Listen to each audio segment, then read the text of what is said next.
Hello you guys, it's Abalori here with 1720 Finance, and today we are going over my July's budget. So thank you for joining me.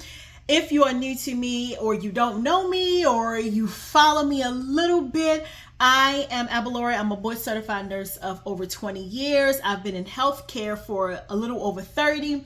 And I started my debt-free journey back in the beginning of 2023. I had some challenges where I lost my mom and then I went through a divorce. And so I am now back to being basically a single parent, maintaining a home and a house and home house, whatever you want to call it, plus helping my kid get through college. I particularly started my debt-free journey more specifically because I wanted the freedom and the constraints to not have to work a whole lot. I love to travel, so one of the things that I enjoy doing on my free time is traveling.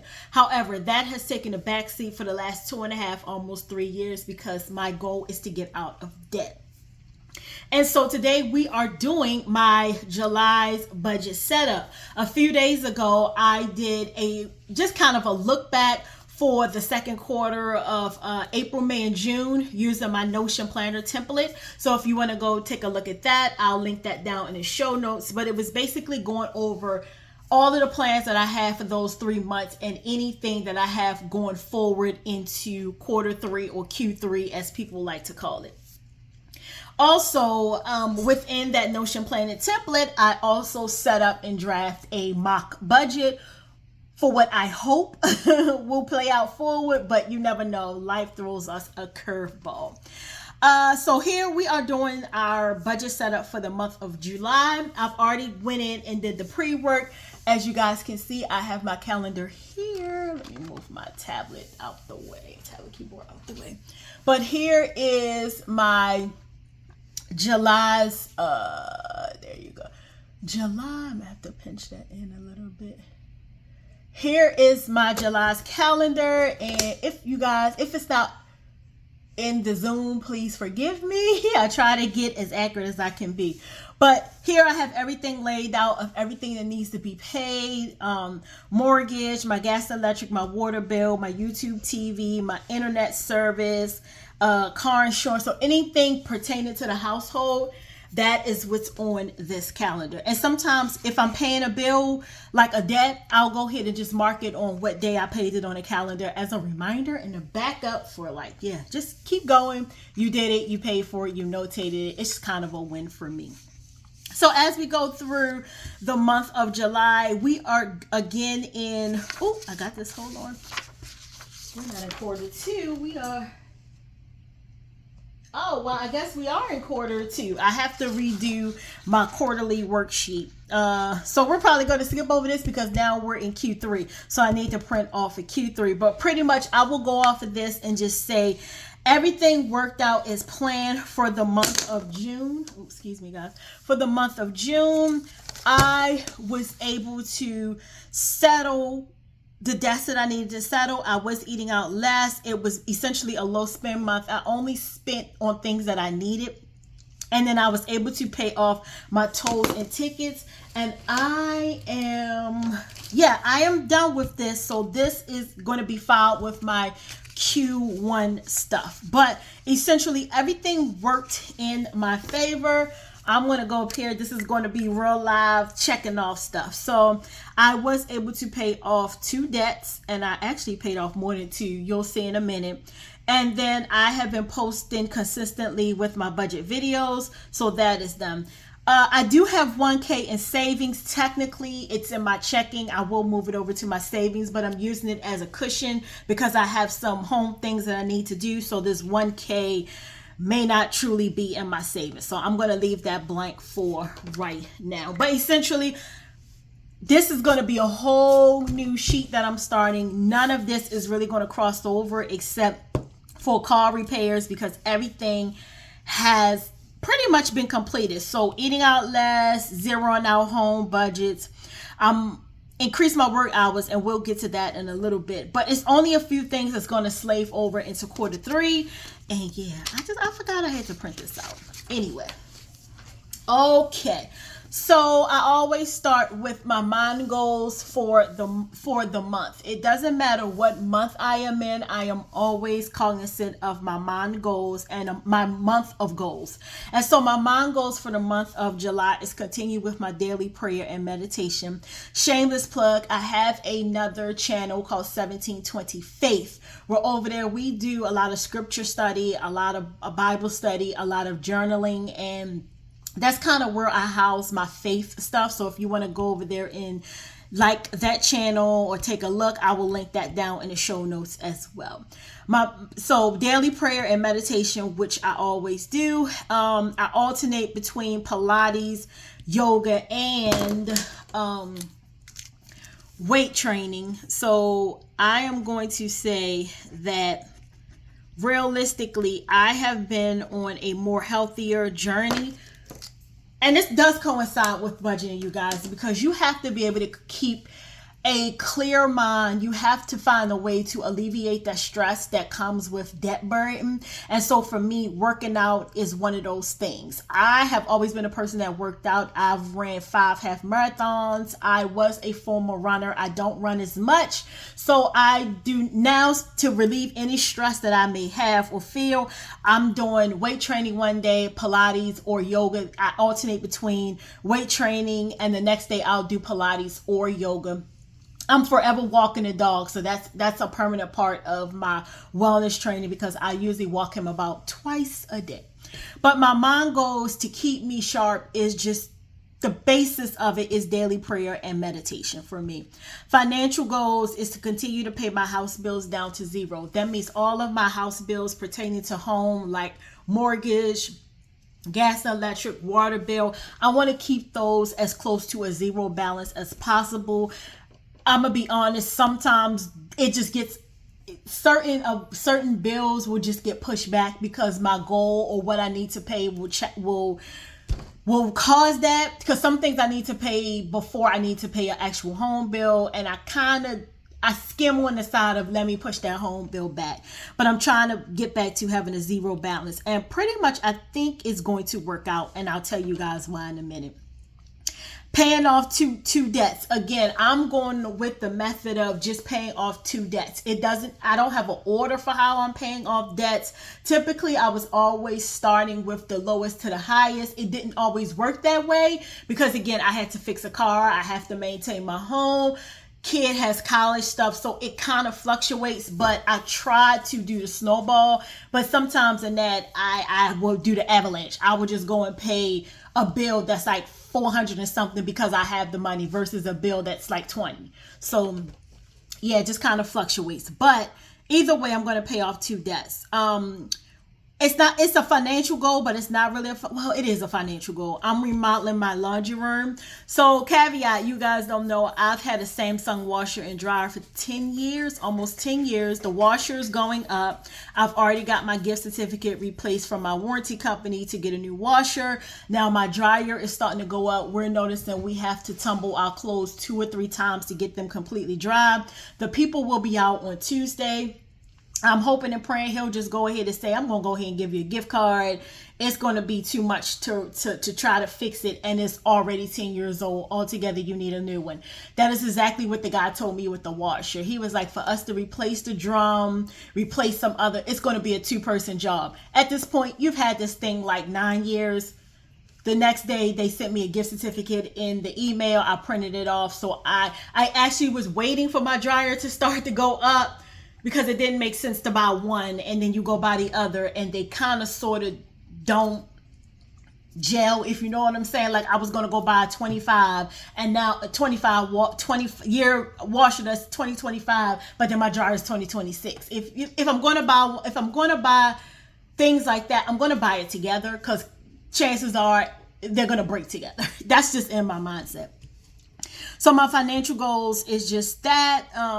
One of my financial goals is to start my investment, but I have not done that yet, only because there's just things that I have to take care of right now. And investing, I could go back and start at like $5, which I might do that. I'm just not 100% sure yet.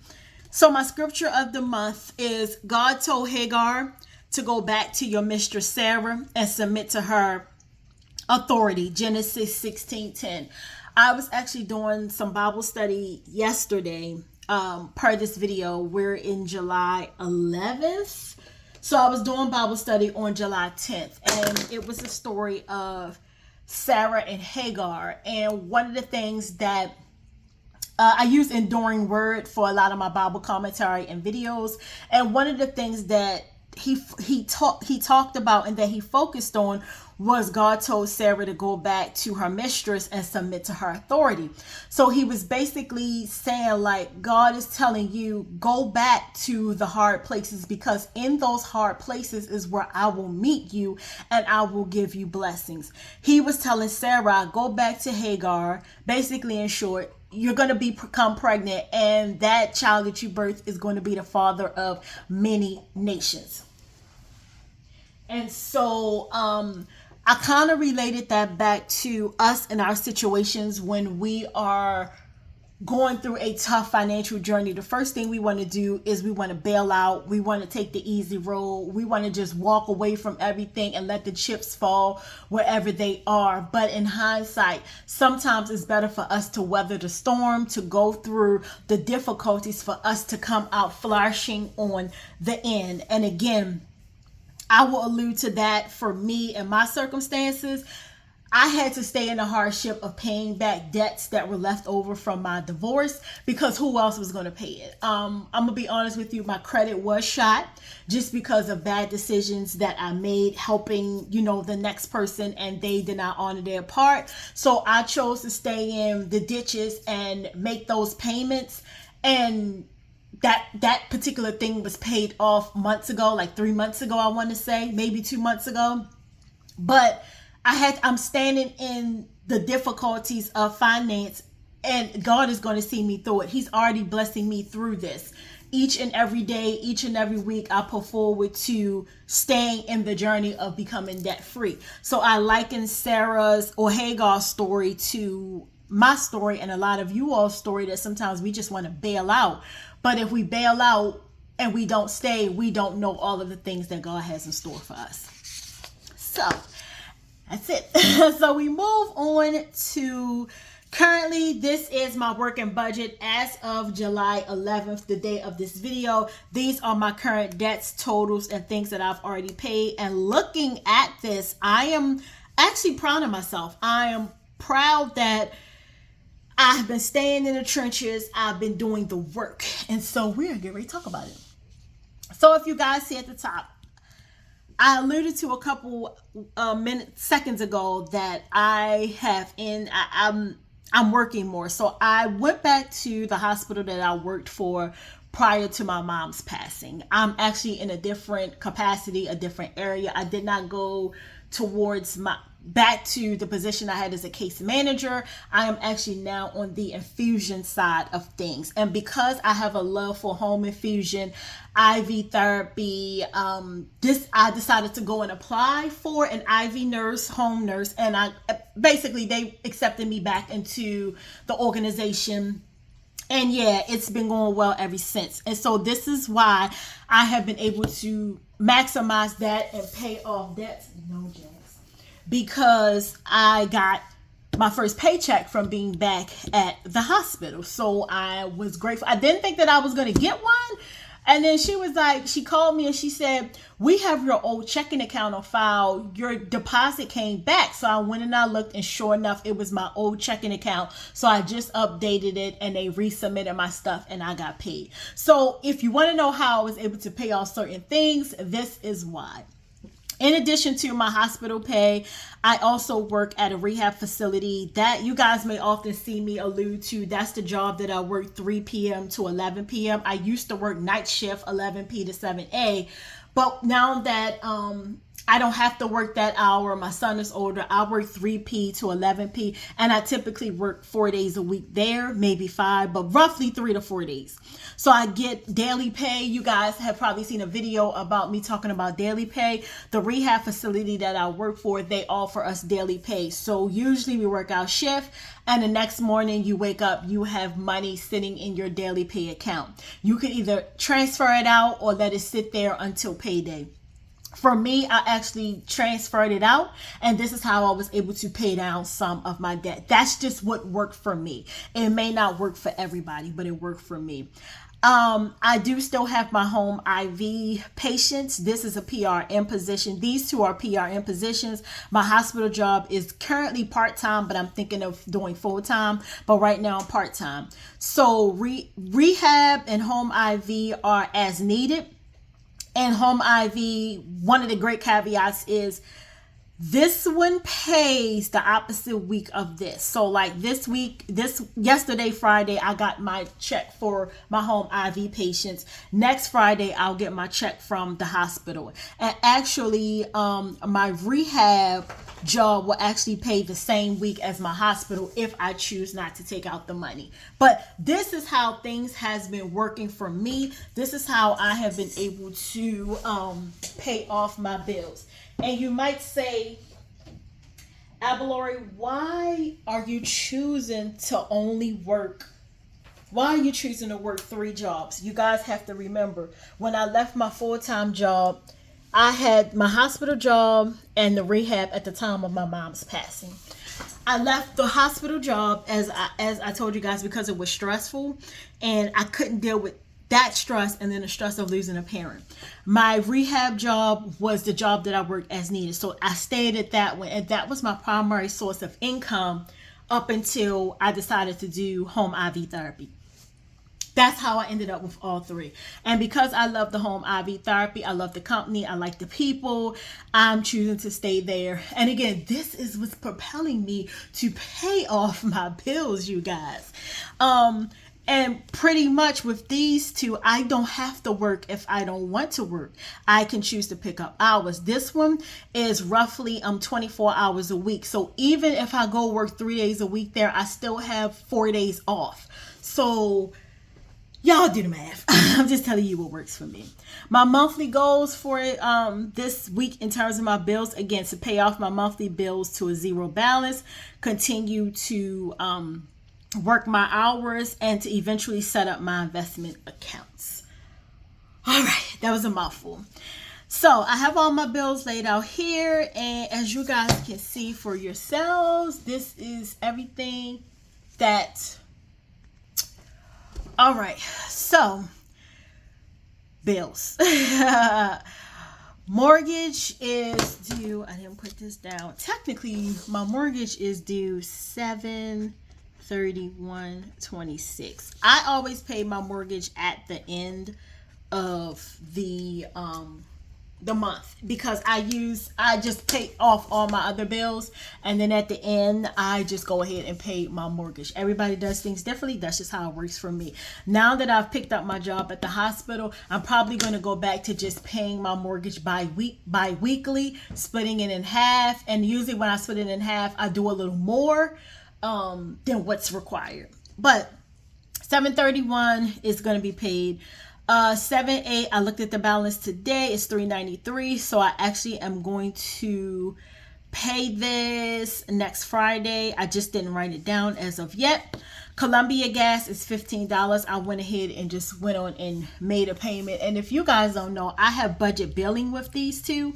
So I had to do budget billing because with me getting out of debt, I needed my bill to be consistent, and I needed to be able to know what I'm paying and not have it go over. I'm just paying the difference, so to speak. The difference of what they set from what we use. So if I go over, I pay the difference. If I don't go over to what they set, then I don't owe. And I will honestly say for the last 2 months, almost 3, I did not have a bill because we were not going over. But I had a bill this month. It's due the 15th, so I just went on and paid it. It was $15. My Verizon Fios is $225, and that's last month's bill and this month's bill. And I've already set up a payment arrangement on the 29th to be paid. So $229 will be $225.10.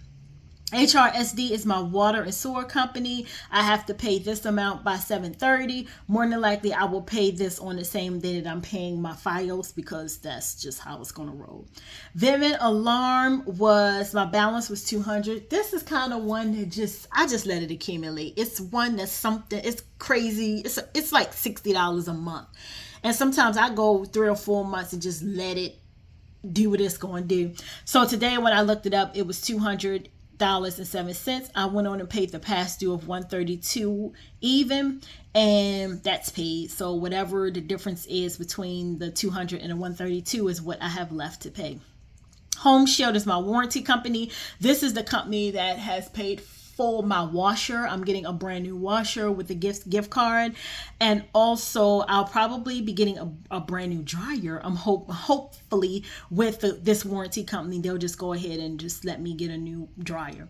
But $58.15 was already paid on the 4th. Let me just go in and put that there. Was already paid on the 4th, and so that's done. My YouTube TV will come out on the 3rd. I don't have cable anymore. I just have internet, and I pay for YouTube TV because my Verizon FiOS bill was almost $400 a month for cable, phone, and internet. And to be honest with you, we wasn't watching the cable like that, and we use our cell phones, and so I just chose to get rid of those two and just keep the internet. And my internet bill actually for FiOS is like $99 a month. So this is where we get the $225. It's 2 months behind, but I'm going to be paying it.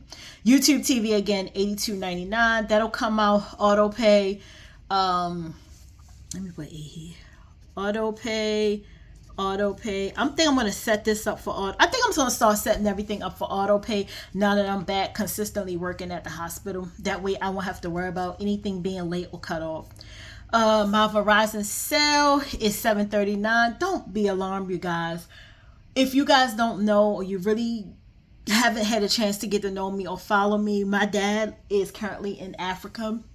And so he goes back and forth, and we usually talk maybe once or twice a week. So my bill does range a little higher because we do talk. We don't really talk more than 5 minutes, enough to say, hey, are you good? How's everything? You know, I worry about him because he has diabetes and he's getting older. So his birthday was June 30th. So I sent him some money over Western Union. So we called. I chatted him on his birthday. I chatted him also on Father's Day for a good little while. So this is why my bill's a little bit higher. But $340.01 is already scheduled to come out on the 15th. So I'm just going to put 7/15 here. 7/15. And that is that's going to take care of either June or July's bill. I don't keep track. So that'll take care of that, and then I'll have just what's left over from the $739.61. However, I called them because I do need a new phone. My phone keeps dropping service. Ultimately, my phone is 4 years old, so it's more than likely probably time for an upgrade. So I will be upgrading my phone. I will hopefully be receiving a free phone. They have given me an $1,100 credit towards a Ultra 26. And so if that credit stays, which they told me it'll be good for like the next 6 months, then it's going to average out to I'll pretty much have a free phone. So I'm just going to go ahead and upgrade. Geico is my insurance bill, $140.77. That is already automatic pay. That comes out AP automatic. It is what it is. Easy storage. I spoke about this in my last video. I have a Poshmark business, and so a lot of my items are in storage. They're not currently in my garage because I have been cleaning out my garage to make room to bring those back so that I continue with my Poshmark reselling business. It's currently on hold because I just don't have the time. Working 3 jobs, I just don't really have the time to dedicate to that business to get it popping like it once was, but eventually I'm going to go back to it.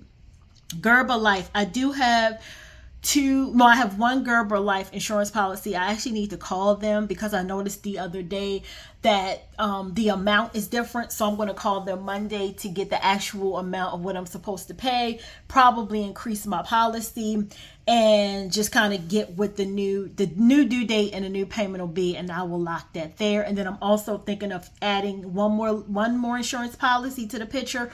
I'm going to go ahead and get the quote for that, and then I will add that here. So that is currently what I am working with for the month of July in terms of home bills. All right, you guys, we are coming down the pipe. One thing I want to talk about, well, the last thing that I'm going to talk about, and I always do my budget videos in two parts. It's going to be home bills and then outstanding debts on the second part. But I wanted to show you guys this. This is currently I do my debt payoff journey in phases. Phase 1 was paying off everything pertaining to my car, from getting work done on it to the tolls, the tickets, the taxes, tags and registration. Phase 1 is completely done. I don't have any more things to do outstanding for that car other than just some routine maintenance and some things that need to be fixed, like my headlamp.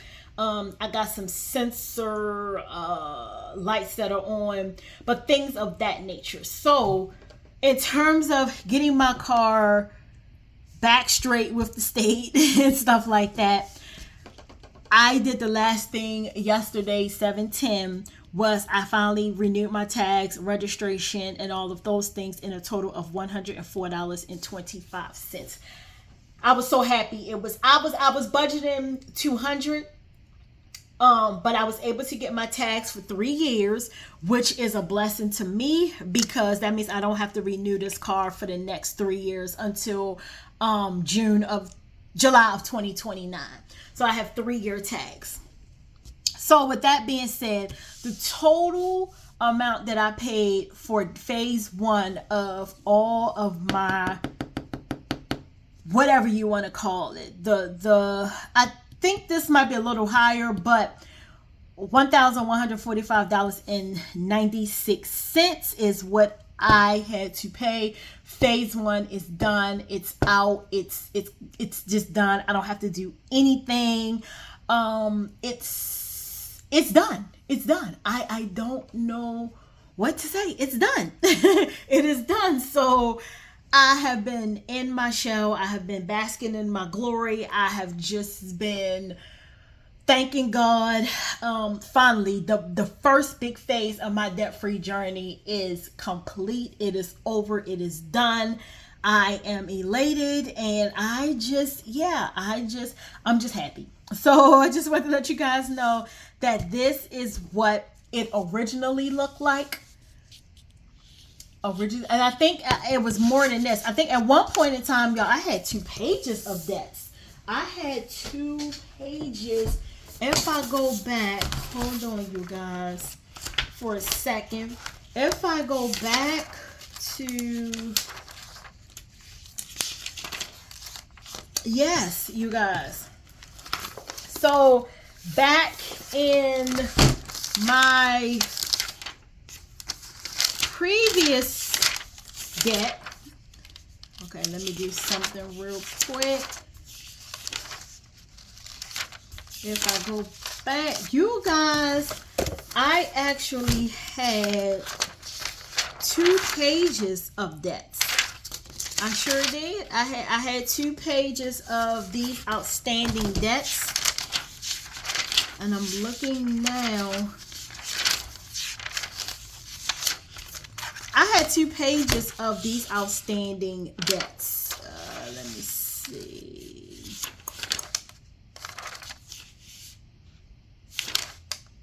Yes. So I had this page from here on down, and then it ran over into this whole entire page from here on down.